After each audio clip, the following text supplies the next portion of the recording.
So welcome everyone to the final weekly call of 2021. Well, we have a theme to the call this week, as you will see. So let me share my screen again, which is hopefully now viewable.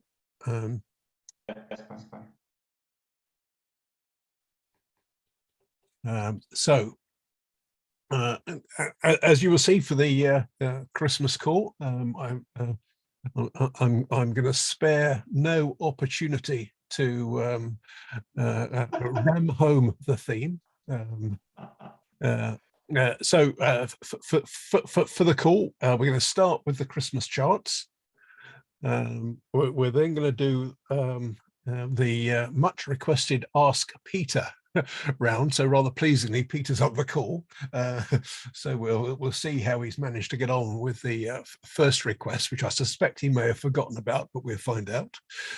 Then we'll sort of touch on the ICANN Resolver Operator Forum from last Tuesday, and pick up any other business as well, plus obviously anything that anyone else wishes to raise. But I thought it would be appropriate to start just by sort of looking at the Christmas chart. So these are the most viewed sort of replays of calls that we've had from the last 12 months. And I'm going to cut straight to the top 5 calls, so you can see what themes appealed to people from the last year. And straight in at number 5, one of our more recent calls on Rule 53. Well done, Peter, for doing that. And it's been, I can't remember the exact numbers, but it's been viewed more than 60 times, I think, since the call itself. It's proven quite popular, certainly in terms of replay, which is fantastic. By way of contrast, from towards the beginning of this year, surprisingly, actually I think it was around the 20th, funnily enough, which was the last day for responses to the Mozilla TRR public consultation. We had a sort of panel discussion on that, just to sort of talk through some of the issues raised by sort of various people in putting together their responses, and that was the 4th most viewed sort of recording. Then number 3 from, I think this was also nearer the start of the year, Kenji, you may recall, joined us to sort of talk about Google's plans for its private prefetch proxy within Chrome, and that was the 3rd most viewed replay of the year. And then number 2, I think this was either the 1st or 2nd call of the year. Actually, it was Andrei Meshkov came on to talk about AdGuard's implementation of DNS over Quick, and also share his thoughts on some of the advantages of Quick over HTTPS for DNS, which I think has been viewed nearly 200 times, if I remember rightly. But by far and away, so the number 1 for 2021 was the call with Tommy Pawley, talking about Apple's private relay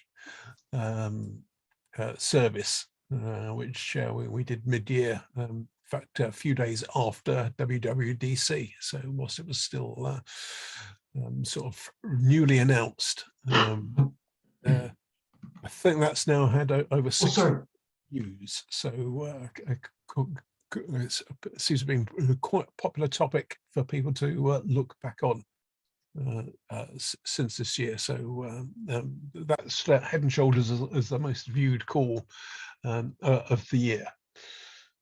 So there you have it. That's our Christmas Christmas top 5. Perhaps more usefully, in case you need them, I will later on this week send out a complete index of all of the calls from the year with a short summary of the content and a link to the recordings in case you need to refer back to them. But in doing that, I did take a look at the top 5, and those are they. So as Peter happens to be on the call, well done, Peter, for featuring in the top 5. A suitable gift will be lost in the post en route to you, sadly. But it's the thought that counts, as somebody once said.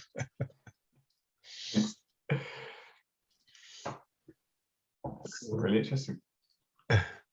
So there you are, quite a diverse sort of range of topics, if nothing else, from the year. And I was actually quite surprised how long ago some of them actually were, because they do seem still fairly recent discussions, to me at least, anyway. But anyway, as I say, I'll send out the sort of full index should that be useful to you in the next day or so.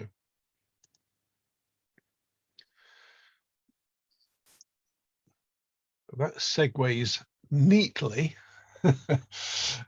into on our Rule 53 call. We did talk about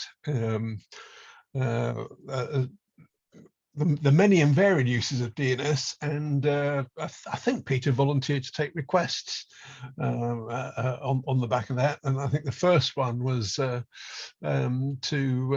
demonstrate a Christmas Carol player using DNS, which I'm sure he's been busily coding.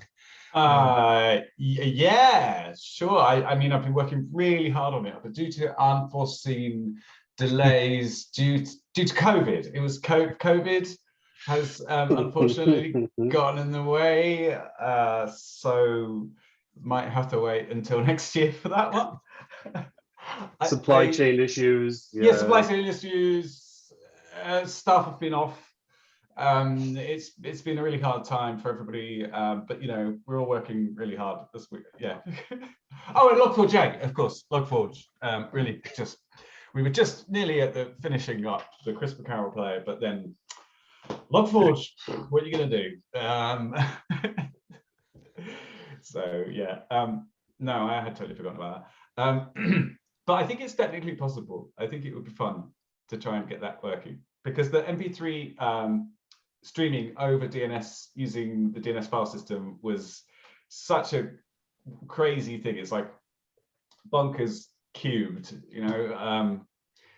It would actually be excellent to try that. One thing I actually wanted to try and do was, I saw Sebastian Haas, who, I don't know, I think he just spends his time trying to think of crazy things to do with DNS. He posted the other day about DNS over Signal, and he set up a Signal bot where you can add it to your contacts and then just send it an IP address or a host name, and then you optionally a record type, and it will return back with the result.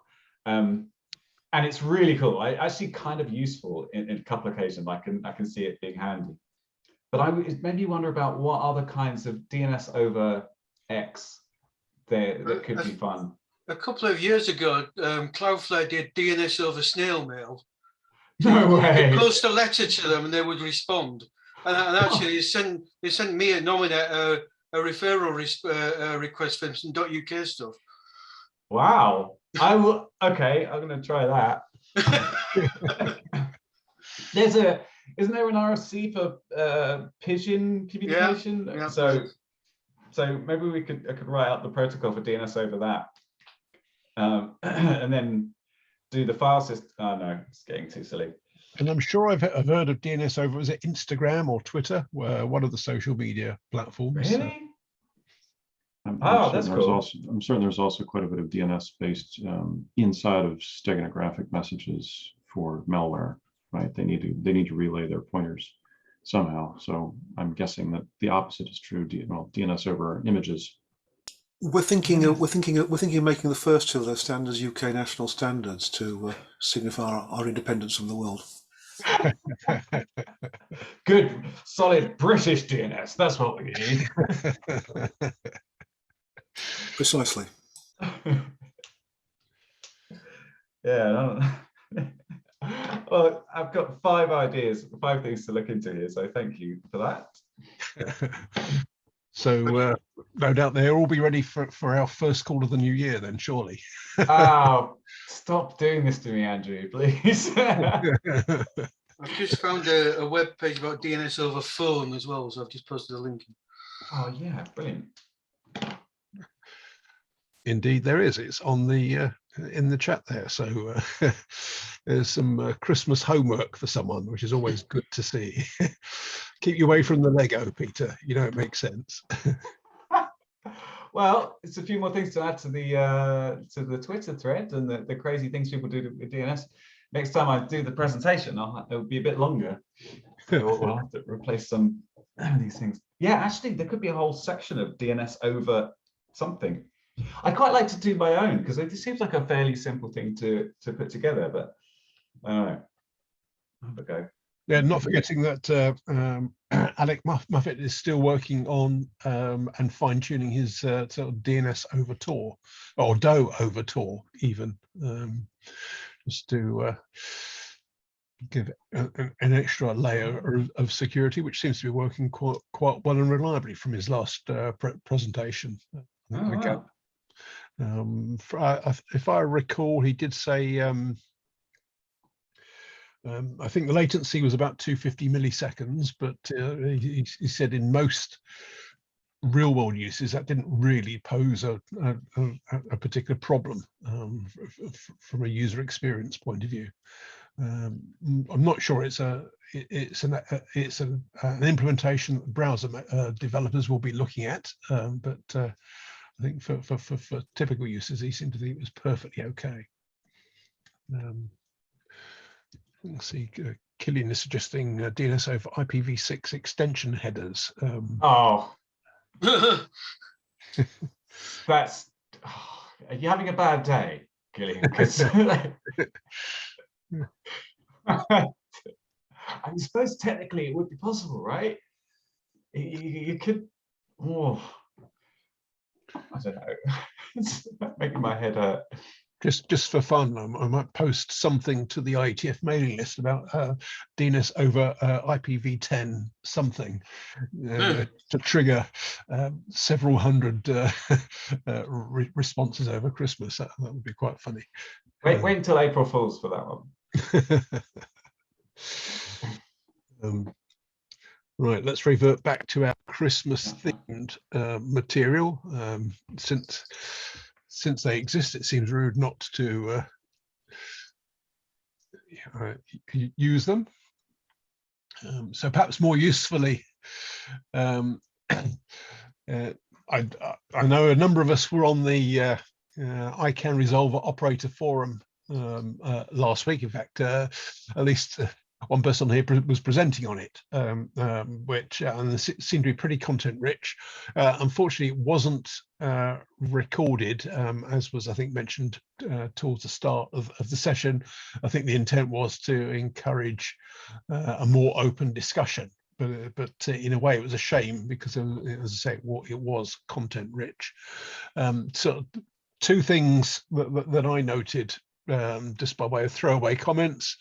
One was that DNS query volumes in India are clearly huge. When people were talking about millions of queries per second for their resolver, seriously large numbers. So if you want to do resolver operations in India, but make sure you're scalable, I think was a learning. Perhaps a even more interesting surprise was the revelation that currently, I think, if I heard it correctly, sort of dot and do traffic on Google's resolver are roughly even. As I recall from what was said, sort of DO volumes have been rising faster, but at the moment they're roughly on a par, around 6% each of total traffic on 8.8.8.8. So sort of DO hasn't quite overtaken DOT as yet on there, which I think is slightly different to most of the other resolver operators. Or at least those that commented during the discussion last week. I don't know if anybody else picked up any particularly noteworthy points during the session last Tuesday. Yeah, actually one I got an echo. Try again. Oh, okay. Good. Yeah, one thing that caught my attention was during the opening speech of Paul. He phrased it something like DNS Sag is a failure because there is too much and not enough of it, something like that, which is pretty interesting to look at DNS Sag from that point of view. So yes, there are a lot of issues that are coming with it. But as long as there is not enough out there, the benefit of it is, not really there, not really existent. So if you just look at DNS zones in Germany, for example, below the .de hierarchy, there are only 1.6% of DNS zones signed. So yeah, as long as there is no specific amount of signed zones, it's not really useful for the rest of the DNS infrastructure. And I think nobody ever tried to explain it, something like that. And I sent an email to Cricket and Matt that it's actually worth an entire episode of Ask Mr. DNS. So maybe they are going to discuss this in the future. But I think this is also a topic that we can have a quick chat about in this call as well. If it is more like a failure, or if it's more like, something that needs more improvement, more adaptation. What else? I don't know.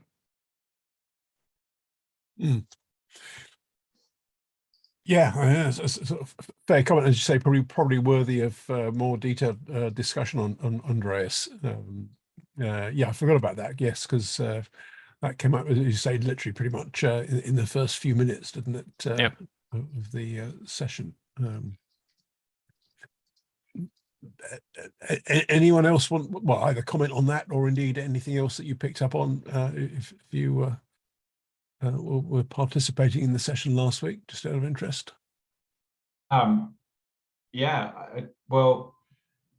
there was a few things I thought were really interesting. John Todd's explanation of how Quad9 implemented geo-blocking and the kind of like the technical challenges there was fascinating. I thought, I mean, it's a horrible situation to be put in, and all the different considerations that you had to, the challenges that you faced with. Yeah, so I think that presentation is available online somewhere. It was very annoying that none of the slides were being given out by ICANN. It was a very annoying, especially because a couple of the presenters kept on referring to links in their slides and saying, "Oh, you can click that link later on," and we're never going to get them. But yeah, John said, I think in chat, that his presentation was available. But it was really interesting, all the lengths that you had to go to comply. Well, encryption is actually, this is very relevant for this discussion. Encryption and geography are going to become very closely linked, depending on what the people with the guns want to do and what they don't want to do. So it's going to be a fascinating future process by watching people try to figure out, okay, what is the geography of an IP address, or more specifically, what is the geography of a query? I don't think we have a good answer for that right now, and that's going to continue to raise challenges. Good luck.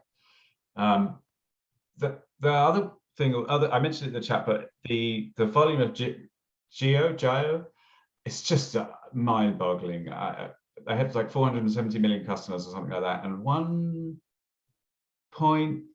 I don't even know what that number is. Is that trillions? Trillion. Yeah, 1,300,000,000 and a lot of queries per day. It's just really good. But what I found really interesting was that because they were talking about implementing DNS tunneling detection and blocking, and 2% of that traffic was identified as tunneling, which is a lot, I thought. And I'm brought it up in telling. I'm going to see what it's like for us. But content wants to be free, as they say. Information wants to be free. But again, that brings up the topic of the people with the guns not wanting to see certain things, right? And you're trying to get around that using the DNS. And just as a side note on the geo comment, I'm actually fascinated with that number. It's obviously a very large number. I don't think I've ever seen. I know that I've seen various studies of at the authoritative side, who the biggest recursive resolver arrays are based on queries coming to authoritative servers. I don't think I've ever seen geo in any of those results. And you'd think that would be one of them, right? Yeah. Even just up there, wouldn't you? I could be just missing it and forgetting that, but I know I've seen resolvers in China showing up, and they're obviously large ones, but I don't think I've ever seen geo. So that's interesting that there's a hole there. And that's a research potential for somebody as well. Well, I think Jeff Huston, was on that call. I have a funny feeling I saw his name in the chat at some point, but yeah, there's definitely something you would imagine AppNet would pick up or want to pick up in their stats, particularly given it's from the Indian market, so pretty much on their doorstep. Yeah, but if I recall, that's more than 1,000 times the number of queries per day than, say, Canadian Shield. Just to give a comparator, I think that's about 1,000 times more, maybe slightly less than 1,000 times more than Comcast, but it was 3 years. 3 years worth of traffic in a single day. It's crazy. Yeah. It's a lot of traffic. I mean, it's that I don't know what Comcast's numbers were. I don't remember, but I would imagine Comcast is pretty large. But the mobile carriers have a captured audience, and so very, very few percentage-wise users go somewhere else. So I would expect to see similarly large numbers in the North American carriers. Verizon and AT&T would probably have surprising figures, not particularly far off from those numbers, but it's 400 million customers. They have more customers than there are people that live in North America, so that's pretty impressive. Let's give them a head start, to be fair. Yeah, there was one other stat from the Google presentation which I thought was interesting, which was that 7% of the traffic was IPv6. Oh, okay, I missed that one. To be fair, Peter, yeah, that's quite small, isn't it? Yeah, I mean, so it was 2% in 2019, 5% in 2020, and 7% in 2021, which is quite. I mean, in the last couple of years, it's really exploded. I'm not really sure. I don't think he really went into why that might be, but and it's just DNS traffic as well. So kind of, I don't know, just an interesting data point. Yeah.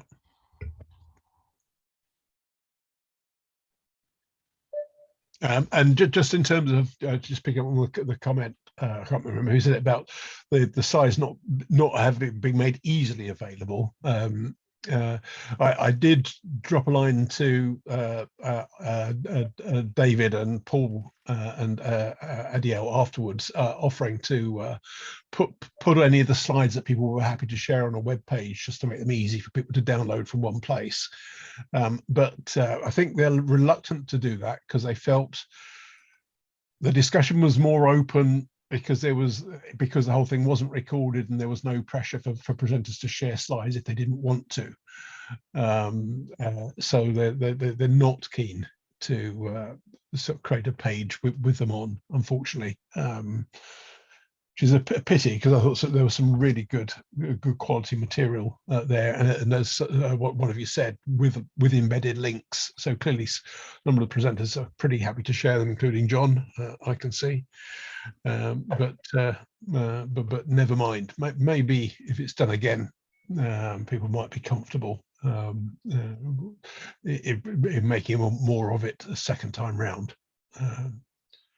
but it's just only a pity it wasn't recorded, because there was a few things I would have liked to gone back and listen to again, but there you are. Okay, anything else on that before we move on? I'll take silence as not. Let me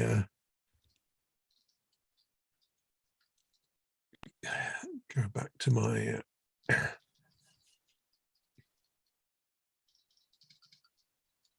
slides. One thing I wanted to highlight, because it's coming up relatively soon, Eurodig is very much a sort of bottom-up event each year, which takes place in the middle of the calendar year. So it's slated for, I think it's mid-June in Trieste again, hopefully this time in person, rather than sort of 2 years running being diverted to being virtual. What they're doing, though, even at this stage, is they have a call for issues that people would be interested in being covered at the event. So there's not even issues that people would necessarily want to talk to themselves, but they would like to see on the agenda. So the deadline currently for those issues is 31st of this month, so comparatively soon.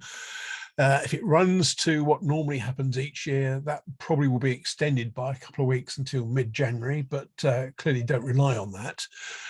So if anyone can submit an issue, and you're limited to a maximum of 3 in total, but if there's anything you would like to see covered at Eurodig, then sort of do take the opportunity. It only takes a few minutes to sort of push something onto the web page to sort of see whether there's traction in getting it on the agenda for the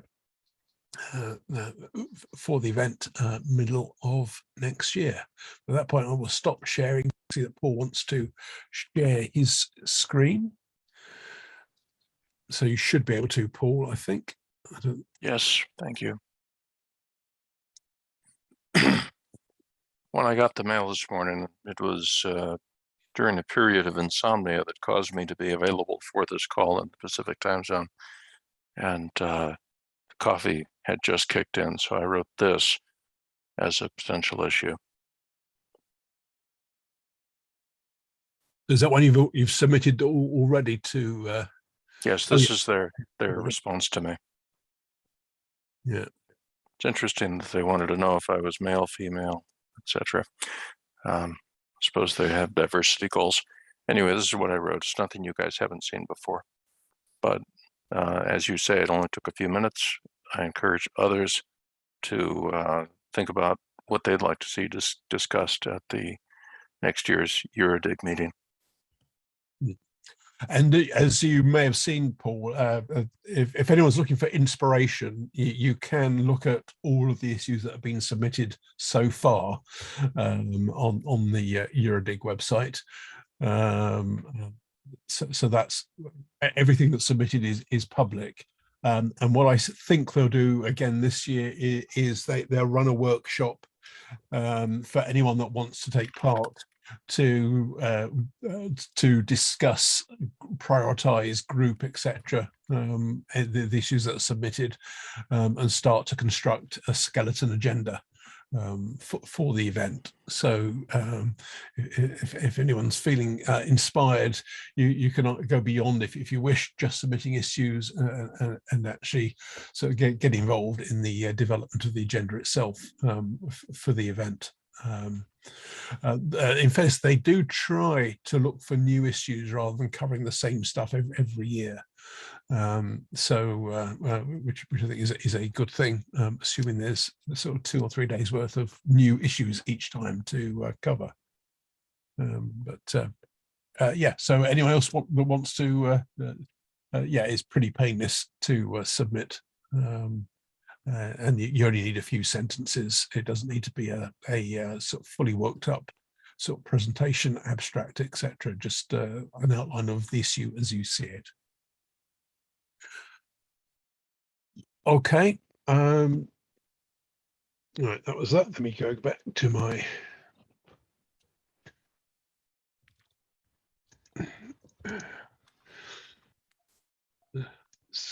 share my screen. So I'll send out the slides afterwards, so mainly so you've got that URL to click to.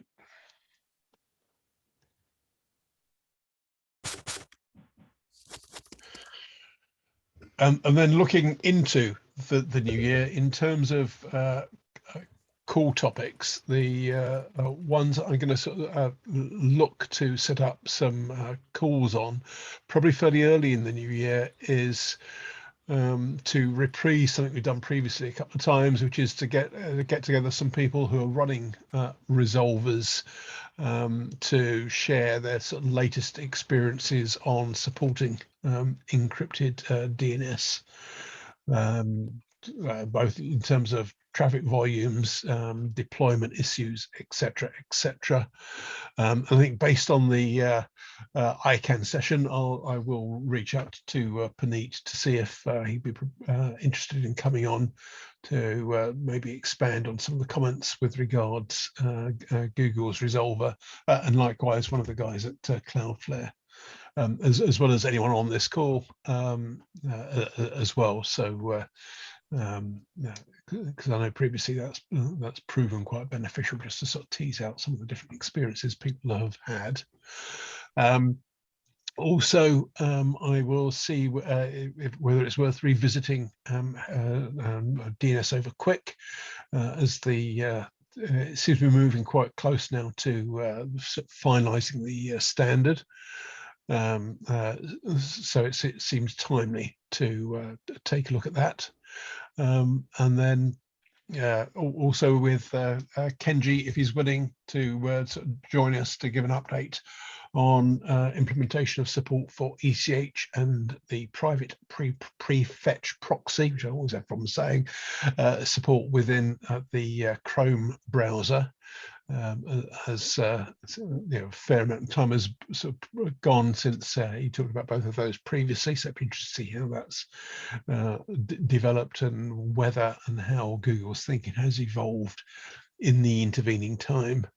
And I still have the action. I have reached out several times to sort of both Cloudflare and Google for them to talk about, in Cloudflare's case, ECH support, which they've logged on, but don't seem keen at the moment to talk about it in more depth, and also Google to talk more about plans for supporting DoE in Android 13, which is due to ship next year as well. So those are the topics on my agenda for next year currently. If anyone's got anything that they would like to add to the list, either to talk about themselves or that they'd like to see others cover, feel free to jump in and tell me. Is that a new hand, Paul, or is that your previous hand? Do you have something you wanted to come in with? Sorry. It's okay. I wasn't sure if it was a new one or not. No problem. So if anyone's got anything else you want to, as I say, either talk to or see covered, either pop it in the chat, or come off mute and say it, or drop me a line directly. Any of those will be fine, and I'll look to. Yes, including Rule 53, Part 2. Yeah, why not? And anything else that you want to cover in the new year?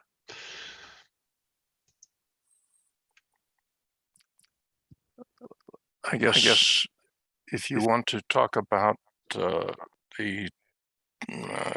DNS non-fragmentation draft that Fujiwara and I have been pushing, that could be an interesting topic.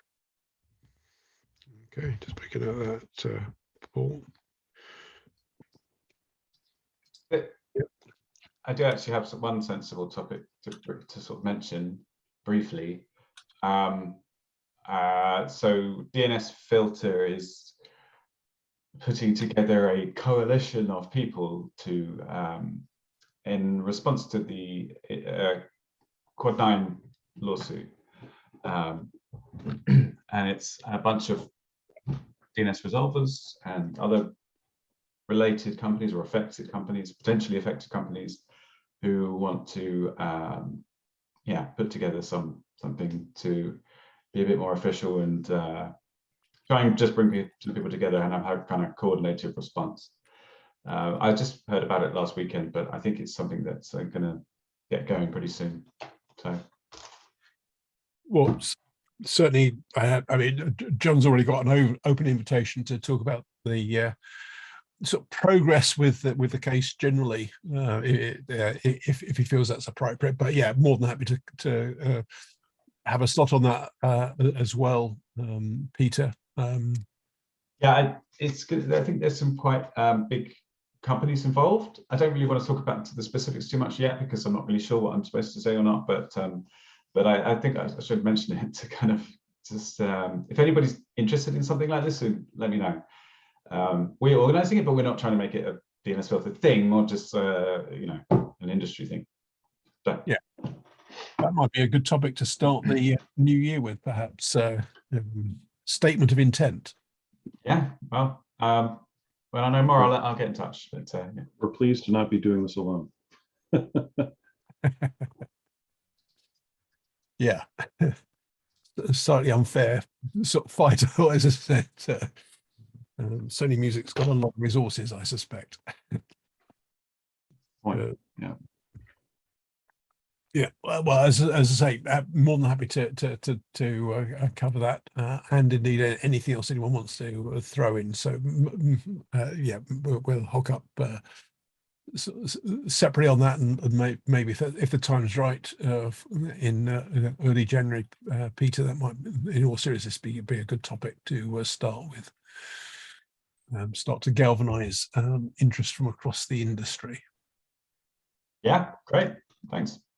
Okay, which does remind me, I think the other one that will come up definitely in the new year will be DNS for EU, which should be sort of formally launching imminently. That's the sort of commission side of sort of starting the process to recruit a consortium to actually supply the service. So the haven't yet, unless it's crept out this afternoon. They did say they would do by the end of the calendar year. I haven't seen it yet, so they're either running it very close to the wire, or it might slip into January. But either way, I think it should be imminent. So as soon as that comes out, we'll maybe spend a little bit of time talking about that. I suspect the shape of much of it is known, but there might be a few surprises in the formal announcement, because there usually is. So we'll take a look at that as well, probably early in the new year. Okay, and then I think that was pretty much everything from me under I wanted to cover on the call. Does anyone else have anything else that you would like to address?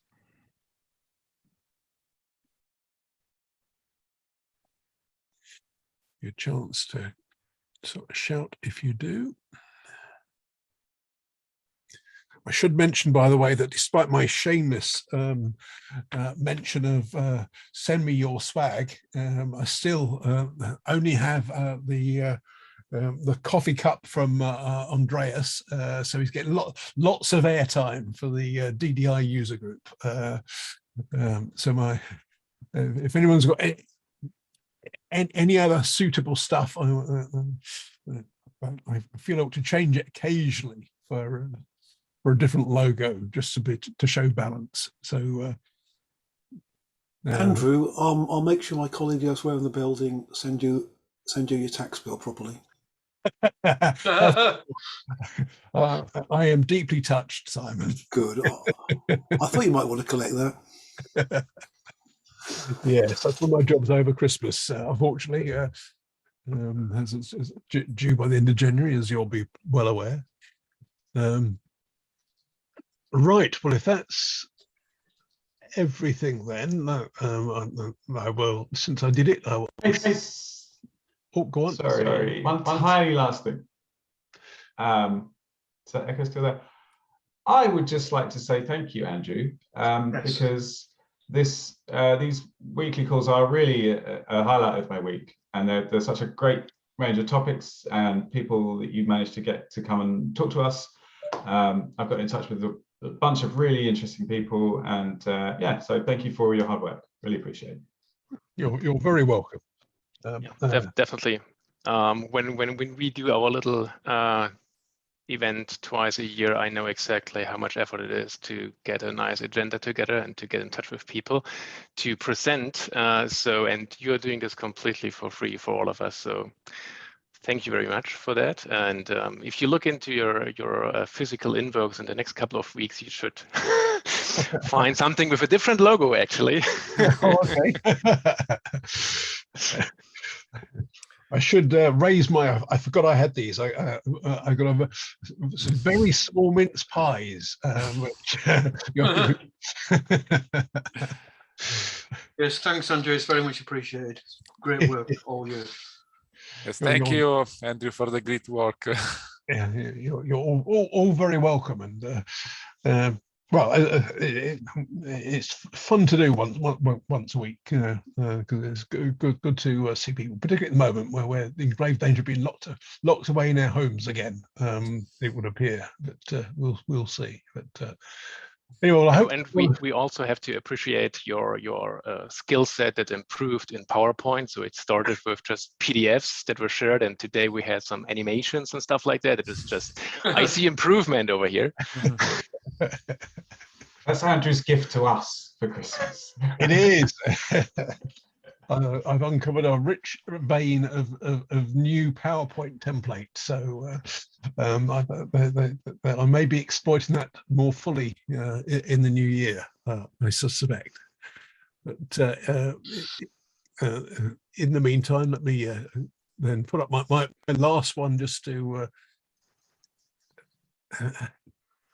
yeah, which is so. In all seriousness, I hope everyone does have a good break over Christmas and the New Year.